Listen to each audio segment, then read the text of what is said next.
Soul Not For Sale. As always, the Soul Not For Sale podcast. This is episode 458, I believe. And fittingly, this is episode 8 of Tucker on Twitter. I missed episode 8, but I'm so glad that I found it now. Now, this episode is about Tucker Carlson speaking about Richard/Rachel Levine, the admiral. Very interesting case. But what Tucker is doing is tackling the people who decide they are going to be whatever they want. You know, they can be a cat or a dog.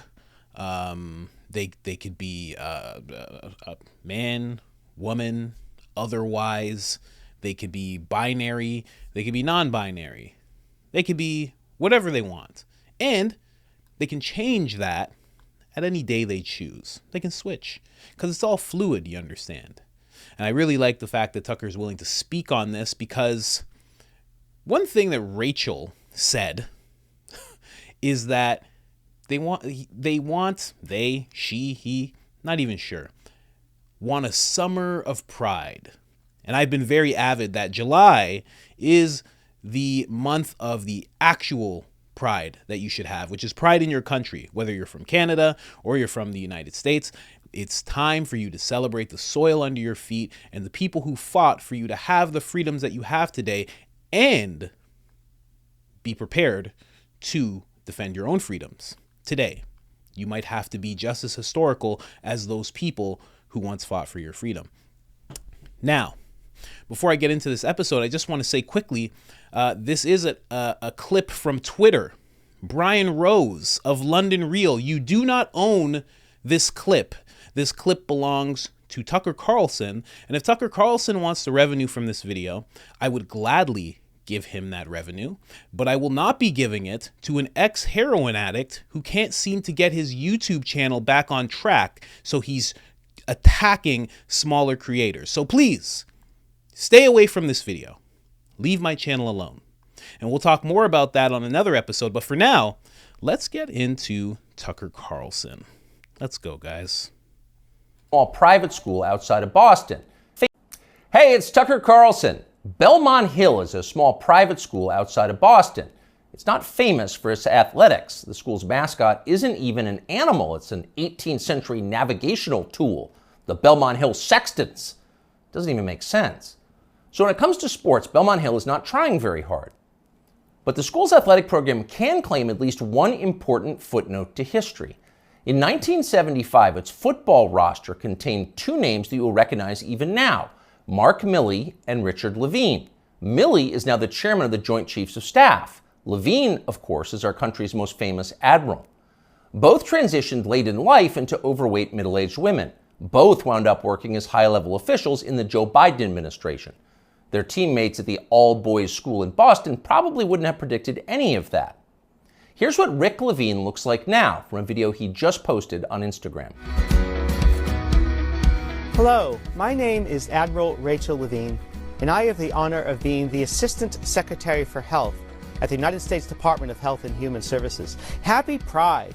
Happy Pride Month, and actually, let's declare it a summer of pride. Happy Summer of Pride. Happy Summer of Pride! Rick Levine is so darn proud he'd like to tell you about it all summer and possibly into the fall. He's got a lot to be proud of. What specifically, you ask? Well, strangely, he doesn't say, nor does he mention his former wife or children. He doesn't tell us whether they're proud too. Since none of them have been invited onto the Today Show to talk about their feelings, we're going to have to guess. For now, we're going to assume that his former family is proud, and why wouldn't they be? Few Americans in our history has come as far as Rick Levine. Here's a fat guy in a Halloween costume who somehow became a federal health minister. Not a small thing, you try that. Not too long ago, this same man was a married pediatrician with kids, lecturing about eating disorders at Penn State. Now he's emerged as a path-breaking lady admiral with medals on his chest. And he did all of that without winning a single naval battle, or even being female. It's pretty inspiring. What we have here is living proof that in this country, you really can be whatever you want to be. If Rick Levine can become Admiral Rachel, why can't you be Napoleon? Or Lord Mountbatten, the last Viceroy of India. Ever see that guy's uniform? Or why not Shaka, the legendary Zulu war chief? You could bring your assegai and leopard hide shield to work at Deloitte and no one would be allowed to say a word about it. The HR department would have your back. Unfortunately, you can't actually do any of that. The point of Rick Levine's amazing transformation is not to free you from the inflexible husk that you were born in so that you can be more fully yourself, whatever you decide that is. No, that's not the point. Rick Levine's personal journey has nothing to do with you. It's about him. It's his journey. Your fantasies about becoming something totally new and different have not been approved yet. In fact, they're weird. Shaka, the Zulu war king? Come on, that's racist. Shut up and be proud of Admiral Rachel. I, Rachel L. Levine. She's the one who has smashed glass ceilings. You just got some kind of weird fetish. So actually, now that we're saying this out loud, it's pretty clear that Rick Levine has no interest in liberating you from anything. This is not about liberation. It's just the opposite. It's just another religious war, same as all the others. The people who think they're God versus everybody else. In primitive civilizations, which would include every civilization since the beginning of time until ours, people assumed there were rules that no human being made, but that people could ignore only at their peril, at great risk. Some called these rules nature, or natural law, or even, as societies advanced, theology. But most of the time, people didn't call them anything. They didn't have to. There wasn't a debate about whether the rules were real. People assumed there were consequences to pretending that you were God. They thought Sodom and Gomorrah were real places. They were destroyed for disobedience. They imagined the same thing could happen to them. Not anymore. Rick Levine doesn't worry about being punished by forces he can't see. He knows he's in charge. He makes the rules. He sets the limits. Reality is what he says it is. That's his view, and he shares it with virtually everybody else in a position of authority in the United States. That's a pretty bold bet, really. For 7 million years, human beings have believed one thing, presumably based on some evidence. Around 2015, they became convinced of something completely different. Are they right? It feels like we're going to find out soon. Younger people say the news is full of lies. I like that little cryptic ending. Seems like we're going to find out soon. I wonder what that means when he says that. You know? I really do wonder. But it's a fun age that we're in. I mean, I was at a party just the other day, a family gathering, and somebody was talking about their kid and how their kid got into a fight because someone identified as a furry, and my friend's child, teenager, thought, like any normal person, like, why are you getting such special odd attention? Because when you're a furry, you could have anything from a litter box to a bowl to drink water out of, milk if you prefer, whichever kind of cat you might be. You might be an indoor cat, an outdoor cat. It's all sorts of things. You could dress up. You could just wear ears. You can do whatever you want. It's very weird. That type of thing is really cute in preschool. But when you're near adulthood, it becomes very, very odd. Not to be a bigot or anything, but it is a very odd thing. And it's funny that, Tucker mentioned Shaka Zulu, because you could be Shaka Zulu if you wanted to. Why not? You could walk around with a loincloth and a spear, and you could be like, I'm Shaka Zulu. But for some reason, even the people who go along with what Rachel Levine's doing, what Mulvaney's doing, what so many other people are doing, they would look at you as if you were weird. They would look at you like you were some kind of disturbance. It's very odd. I don't understand how it gets to dressing up as a cat, and that's fine, that's understood. But if you want to be a war chief, all of a sudden, it makes no sense. Tucker's very, very correct to mention that. In fact, I would like you guys to know that I actually identify as Tucker Carlson. And I expect some goddamn respect. I expect some respect, okay? I want it. Now, I want his salaries, and I want anything else that's coming to that gentleman. Okay, I'm Tucker Carlson now. And I don't have to put on whiteface or anything like that. And if I choose to go back to being black, I'll let you know. Okay? But that's how I identify now. I'm actually going to change it in my Twitter bio. And some days I'll be Andrew Tate, and other days I'll be Jordan Peterson, and sometimes I'll be David Goggins. Won't have to change much to do that. I'll just have to take off my hat since I don't have any hair already.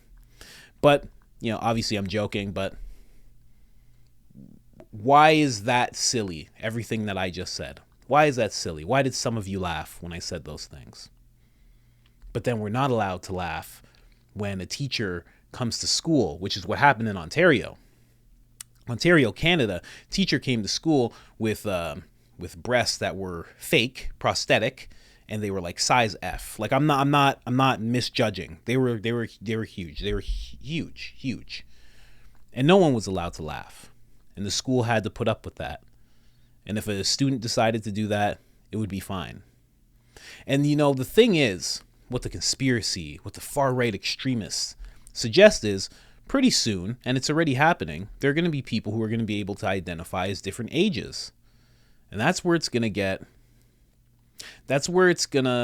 if it hasn't crossed the line already, that's where it's going to cross a line. A grown man's going to identify as a 7-year-old, and he's going to want to hang out with 7-year-olds. And that's not going to fly with a lot of parents. And the parents that it does fly with, my opinion, should probably have to get locked up. Or at least have to go through some kind of class to understand that they can't have random grown men hanging out with their little kids. I don't know. And then, another argument that comes up, the opposite of that, is what happens when a 7-year-old is so indoctrinated with this way of thinking that they say, I identify as older. I'm a big boy. You've heard kids say that before. I'm a big boy. I'm a big boy like daddy. And that's it. And now you have to give him the keys to the car. And you have to hope that he just comes home okay. You have to give him a couple of shots of whiskey or whatever it is that you drink. Maybe some